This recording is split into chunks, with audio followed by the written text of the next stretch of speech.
Good afternoon, everyone. We're in here for the next installment of the Asia Female Leadership Series, and we welcome Paula Wang today. Paula comes to us with 20 plus years of experience across the US, based in Beijing, then based now in Singapore. She's been the head of digital for Cisco. She's been a very senior director for Microsoft and their cloud business. Now she leads the app development business as a director for Asia Pacific for Google, where she's been for a number of years. So we're very excited to have you. First question. Please share with us a lesson or a story that's unique to you as a female leader through your journey. I think when I was working in Washington a few years ago, most of our leaders in that industry were certainly of a different gender. So I vividly recall they would hang out after work. They would go boating at Lake Washington, and the surprising thing was being one of the only two women in that group, I was not invited. So that experience was not pleasant, but it taught me about inclusion, the importance of being inclusive when you are leading an organization or just when you are collaborating with your peers. Lesson learned, I think it's a valuable lesson for any leader, not just a woman leader. With that said, thinking of the next generation of women behind you, what do you think are some challenges as well as opportunities for them? I really think the opportunities outweigh the challenges. The most recent news of U.S. election, right? It's exciting to see a woman of color being the new elected vice president for one of the most successful and powerful countries. And certainly the awareness level is unprecedented about diversity and inclusion. And we're seeing a lot of good progress being made across different industries, certainly in the business world. And in politics, almost like during the COVID period, we're seeing great leadership demonstrated in countries like Germany, New Zealand, where the nation is being led by a female leader. So I think women, next generation or beyond, they should feel like they're certainly standing on the shoulders of other women. The future is very bright for women leaders. Fantastic. With that in mind, the strategies you have to help these women obtain prominent roles in often historical male-dominated positions or industries? I think we have to build our own confidence in whatever we do, right? We have to have a vision that's beyond ourselves. The second piece that's very critical is allyship. It's important for us to identify folks who may look and think and act different than us, but they can be our sponsors, our advocates for diversity.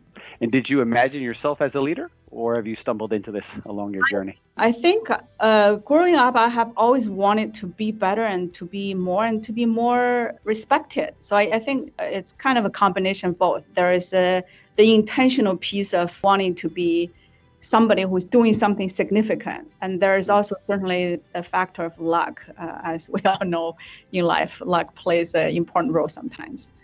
What are some ways you've gained more confidence in yourself as a leader? I try to emphasize the leadership piece more than the women piece. Part of that is probably just period of time I grew up in and I worked in. For me, it always starts from the domain knowledge. The confidence for me always comes from a good mastery of whatever that is I'm leading or doing. The second piece is more around the support system piece. Having a group of sort of advisors for you. These could be your mentors, sponsors, could be your peers, could be your friends, or it could be your family members, right? Have people who can see you, who can see the value in you, and they really help you. What's one thing you've learned that you would not have believed 6 to 9 months ago? Resilience. I would not have thought I would have so much resilience dealing with work. It's a pretty high demanding job I have, and dealing with some challenges on the personal front. My parents actually are with me during this time period, and both of them have health issues. So resilience, I guess it seems like we have more than what we give ourselves credit for sometimes. What has been your bravest moment, and how do you practice it?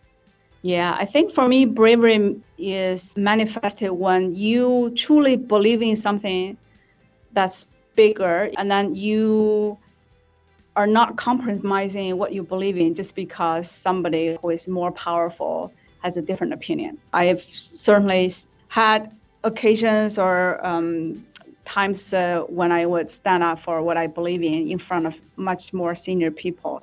Surprisingly, when you do that and you share your vision, people actually come around and they support you. Once the travel ban opens up, what's your first holiday destination? Yeah, I think we know it'll take a while for things to really go back to the safe mode. I think New Zealand seems pretty clear and safe. That would be a good place for me to revisit again.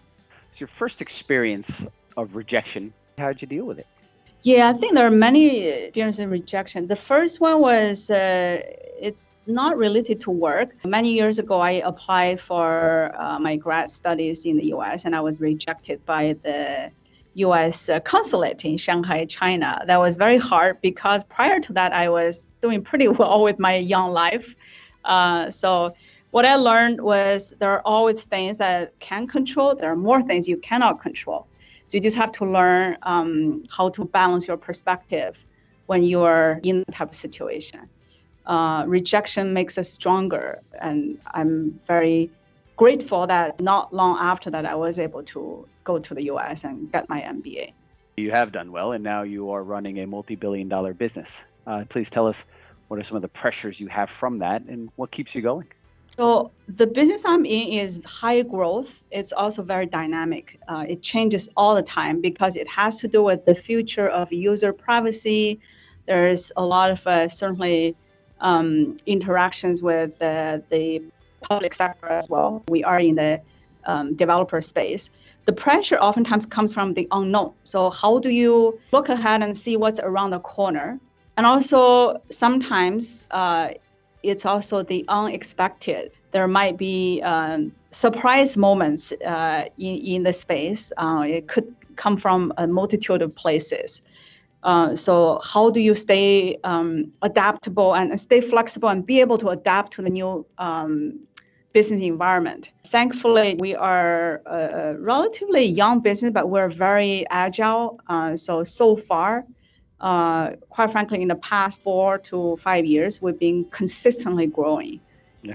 So it's worth it. I know it's hard and it's challenging for me and my team sometimes, but we would rather be in a high growth and unpredictable place than something that's the opposite. What are you known for? And as such, what is the brand that is you? Inside my company, I'm known for being able to spot a trend and then really build something around that trend. So in a sense, it's more business development for the next few years. Speaking of which, we're right in the midst of building something that's going to be really big. Yeah, so exciting times for us. Watch this space. We look forward to seeing what that is. Paula, you are an absolute star for so many that are in your industry, but also all of the next generation of potential female leaders. We really loved hearing all about your story, and thank you for inspiring us.